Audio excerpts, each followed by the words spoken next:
Labdien! Šodien es pastāstīšu, ko mums gatavo zvaigznes februārī. Lūdzu ņemt vērā, ka tas ir tikai kopējas tendences. Cik liela mēra tas attiecas uz jums, jāskatās jūsu individuālajā kartē.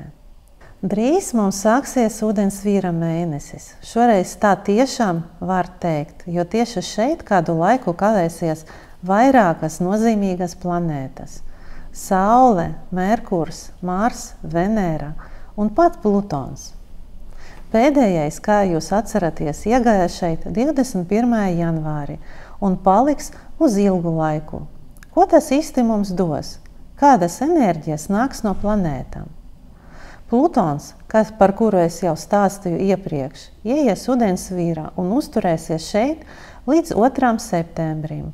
Šī planēta mēdz būt arī retrogrāda, tāpēc uz īsu laiku tā vēl atgriezīsies mežāzī. Bet jau 20. novembrī tā sāks iekārtoties ūdensvīra uz aptuveni 20 gadiem. Plutons ir saistīts ar mūsu iekšējo enerģiju, ar seksuālo enerģiju. Tas var dot lielu impulsu lieliem darbiem. Tai pašā laikā tas var pat iznīcināt. Lai saprastu, kā šī planēta izpaudīsies tieši jums, ir jāskatās jūsu individuālā karte un jūsu Plutona radītāji. Bet globāli mūs gaida lielas pārmaiņas, gan politika, gan ekonomika. 8. februārī un 15. būs ļoti interesantas dienas, kad starp mežāzi un ūdensvīru atversies augstākais zodiāks – Sfinksa, kurš zina visu, kas notiks. Šis zodiāks bija aktīvs Vangai, Leonardo da Vinci, Mendeļejevam un vēl dažam īpašam personībām. Nu ko, mums gaida īpašas dienas. Esiet uzmanīgi un nepalaidiet garām zīmes, ko jums sūtīs no augšas. Mēneša sākumā Merkurs, planēta, kura ir atbildīga par mūsu komunikāciju, informācijas plūsmu, intelektu, pāries ūdensvīrā, un šeit Merkurs ir oriģināls, ātrs. Informāciju būs iespējams uztvert liela daudzuma un ātri, tikai vajadzētu labu filtru. Var paņemt kādus kursus, īpaši, kas ir saistīts ar intuīcijas attīstīšanu. 13. datumā šeit ienāks arī Mars, planēta, kura saistīta ar mūsu aktivitāti, darbībām, gribas spēku. Mars ūdensvīra ir diezgan nevaldams, un kā jau gaisa stihija padara to vēl ļoti ātru. Mars šeit paliks līdz mēneša beigām. Rīcības šajā periodā var būt neordināras, būs grūti savākties uz ilgu laiku, tāpēc labāk iet ar maziem soļiem. It īpaši ņemot vērā, ka mērķi nebūs līdz galam skaidri, tāpēc, ka Saturns joprojām atradīsies zivīs, kur viņš iesaka savus mērķus sajust. 17. februārī ūdensvīrā ienāks arī Venēra, planēta, kura saistīta ar mīlestību, skaistumu, partnerattiecībām. Brīvība un interese vadīs šādu Venēru. Ņemot vērā, ka Venēra būs savienojama ar Plutonu un Marsu, tas ir, kad planētas atrodas ļoti tuvu viena otrai, līdz 21. datumam varam būt liecinieki seksuālai revolūcijai, tāda vairāk netradicionālā veidā.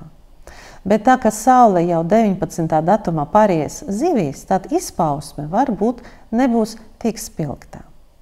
Ar 23. datumu arī Merkurs ienāks zivīs, un mūsu komunikācija paliks tēlaina un plūstošā. Merkurs zivīs parasti ir mīksts, pasīvs, domāšana būs vairāk asociatīvā. Tas būs labs laiks meditācijām un radošam darbam. Un tagad mēs pāriesim pie zodiāka zīmēm. Kopējas tendences tipiskiem zodiāka zīmju pārstāvjiem. Auniem mēnesis izskatās aktīvs. Mēneša sākumā var apmeklēt kādu izrādi vai atrast kaut ko interesantu un izklaidējošu, bet prātu neapgrotinošu. Mēneša vidūs būs īpaši aktīvs. Liela varbūtība, ka nāksies iesaistīties cīņā un aizstāvēt savas intereses un idejas, kas mēneša beigās ļaus jums paplašināties un attīstīties. Vēršiem nāksies būt pacietīgiem un turpināt darīt to darbu, kas ir jums jau zināms. Šobrīd nebūtu labs laiks krāsam pārmaiņām. Tāpat arī esiet uzmanīgi ar savu finansu plūsmu. Rūpīgi pārdomājiet, kur būtu vērts ieguldīt līdzekļus. Mēneša beigās var palikt garlaicīgi un var likties, ka visas dienas ir vienādas un pelēkas. Bet neko darīt, jāstrādā. Drīkstās pavasaris un kļūs vieglāk. Dviņiem mēnesis sāksies ar sapņu darbiem. Būtu labi atrast laiku meditācijai vai vizualizācijai. Februāra vidū Dviņi var just saspiešanu un jāuzmanas no materiāliem zaudējumiem, varbūt nepārdomātas izmaksas. Bet mēneša beigās izskatās ļoti pozitīvi. Var parādīties iespēja saņemt paaugstinājumu darbā vai cita veida izaugsmi. Vēži būs aizņemti ar ģimenes lietām, īpaši mēneša sākumā. Jūsu uzmanība būs nepieciešama bērniem. Lūdzu, atrodiet tam laiku.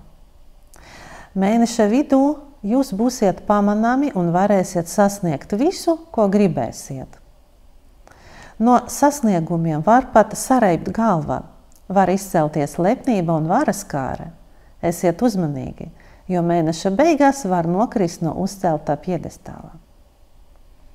Lauvām februāra sākums izskatās aktīvi pozitīvs. Pirmā plāna iznāks attiecību tēma. Vientuļas lauvas var sastapt jauku partneri, bet ja attiecības jau ir, tad tas var iziet jauna līmenī. Mēneša vidū var būt liela vilšanās kāda cilvēka vai situācija. Tas tik dziļi var skart jūsu sirdī, ka mēneša beigās tas var atspoguļoties veselībā. Esiet saudzīgi pret sevi. Jaunavas februārī saskarsies ar lielam pārmaiņām un transformāciju. Tas varētu būt sāpīgi, varbūt arī bail, bet nāksies atvadīties no kaut kā ļoti dārgā. Var, protams, šos dzīves uzdevumus iziet apzināti, jūs gūsiet ļoti vērtīgu pieredzi. Svariem gribēsies aktīvi darboties un iet uz priekšu. Bet iekšējais konflikts un šaubas neļaus to izdarīt pilnvērtīgi.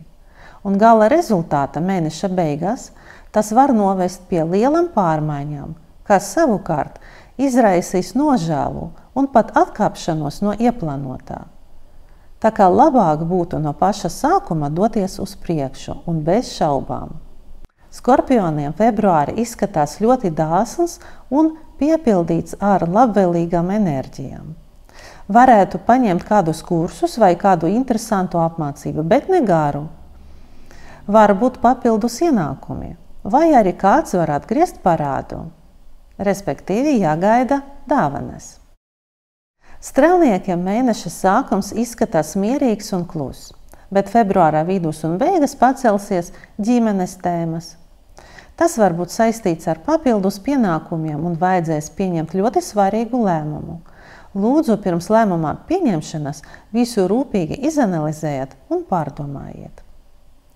Mežāži var sastapties ar dažādām provokatīvām situācijām vai nepatīkamiem cilvēkiem. Ar jums mēģinās manipulēt. Esiet vērīgi, lai laicīgi piefiksētu spēles sākumu un noteikumus. Mēneša beigās būtu vēlams pirts rituāls. Ūdensvīriem aktivizēsies partneru attiecību tēmā, īpaši mēneša sākumā. Var kaut kur izbraukt, atpūsties, bet mēneša vidūs un beigās izskatās skumji, saspiešanas sajūta un tieksme uz vientulību. Zivīm mēneša sākumā vajadzētu uzmanīties no krāpšanas, var zaudēt naudu, līdz ar to nav vēlams nesāt līdzi lielas naudas summas. Februāra vidūs izskatās aktīvs, pat ļoti. Labs laiks, lai pretendētu uz paaugstinājumu darbā vai uzņemties kādu jaunu projektu vai darbu. bet tikai jāpieskata enerģijas līmeni, lai nebūtu pārtēriņš. Šoreiz tas arī viss. Paldies par jūsu uzmanību!